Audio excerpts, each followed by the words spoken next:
with Steak and Shake now switching. So they're switching over to natural beef tallow for frying.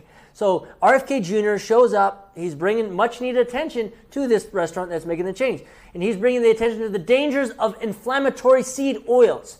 If restaurants follow suit, we could see a shift back to the old days, and people will change. They'll start dressing better. They'll stop wearing flip-flops. They'll probably stop watching so much dirty adult content videos. They'll probably stop Tinder so much. They'll probably start doing more positive things, getting out there, socializing, exercising, coming up with good businesses. Stop being on the phone like this all day long. Maybe a little less shootings in the streets. Maybe a little more emotional control.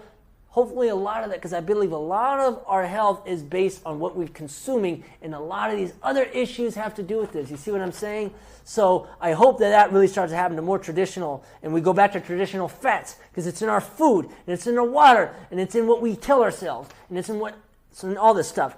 So this is pretty amazing. So before I get into why this is a game changer, I need to tell you the dark history of seed oils, okay? So the origins of seed oils, from machine lubricant to foods. Disgusting, irresponsible. This is irresponsible of these people. Most people have no idea that the vegetable oils commonly found in processed foods and fast food chains today were never meant for human consumption. In fact, their origins trace back to industrial use, mainly as machine lubricants for fuel and for tractors. For tractor fuel. So they decided, how it went from engine grease to dinner plates. So how it went down. So they decided that they wanted to make a change, So they did all this manipulation, this slow form of manipulation, just like they do with so many different things. The 19th century, so before the rise of seed oils, people mainly cooked with butter, lard, and tallow. And people were smarter back then, and they were doing a lot more. Okay, the 1870s, cottonseed oil, a byproduct of the cotton industry, was initially used for lamp fuel and machine lubrication. It was later discovered that it could be chemically treated to resemble lard. Okay, cottonseed oil. Okay, well, since we can't have slaves anymore, let's turn everybody into slaves now, but they don't even know that they're slaves. So we're going to do it by creating, giving them the worst crap in all of the food that they consume to make them brainless zombies. And they'll think that they're free, because we'll tell them that they're free every 5 freaking seconds. Because, you got to be told that you're free all the time. Okay? I'm not saying America is like the most amazing place. I love it. I reminisce about it, and I miss it a lot. But free? That is a question. That's a very good question. Because I live in Peru, and there's a lot of disorder, and there's a lot of issues, 100%. But it's definitely a lot more free. You're a lot more free to sell whatever you want on the street. You have lemonade, orange juice. You can sell whatever. Fruit that you're growing in your farm, vegetables, you can sell it in the street. That's freedom as well. Okay, 1911, Procter & Gamble introduced Crisco, a hydrogenated cottonseed oil product marketed as a cheaper alternative to lard.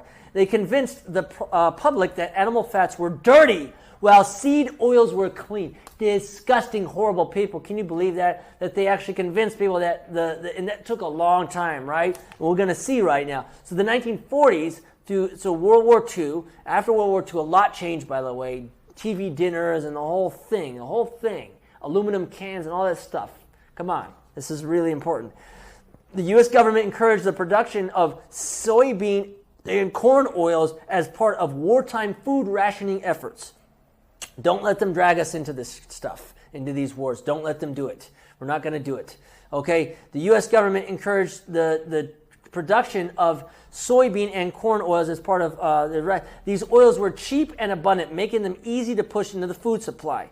So the 1960s to the 80s, the American Heart Association, influenced by funding from major food corps, pushed the narrative that saturated fats, butter, and lard were unhealthy, while seed oils were heart healthy. Okay, this led to massive shift in dietary habits.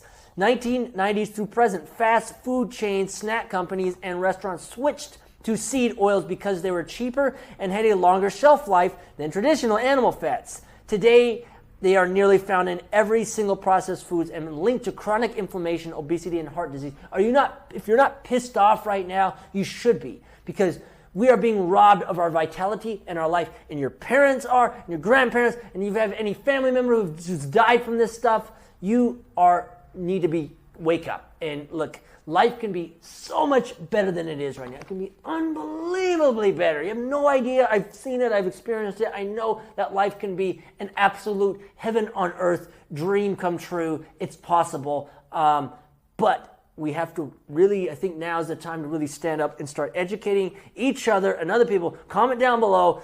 Let's be positive. Let's work together. I don't have everything completely 100% on track right there, but I'm on my way and we are on our way, and let's figure stuff out. So the health risks of seed oils. Now, here's the thing. High in omega-6s, so unlike traditional animal fats, seed oils are loaded with omega-6 acids, which actually disrupt the body's balance and lead to chronic inflammation. And so much death is caused from inflammation, oxidation, and free radicals. So when heated, seed oils become highly unstable and produce toxic compounds that damage cells and contribute to cancer and heart disease. Linked to obesity and insulin resistance. Studies suggest that excessive seed oil consumption is one of the main drivers of metabolic disorders, including obesity and diabetes, affecting mental health. So emerging research shows that diets high in seed oils may contribute to anxiety and depression. How many people are killing themselves? How many people are in drug addiction because of anxiety and depression? How many people feel lost and confused? Now, further reinforcing RFK Jr.'s recent statements about the link between food and mental health. We need to support him. We need to help him. He's up against a big fight. And the biggest fight is, honestly, the American people who don't want to wake up and really see what's going on and understand that all the food, they need to stop buying the crappy foods all the time. They need to stop going to KFC. When they're tired, they need to cook. They need to stop giving their kids this stuff, McDonald's, just because it's convenient. Please. I know it sucks. I know it sucks to make your food and stuff, but please, we are entering in a time that is very serious. Speaking of this seriousness,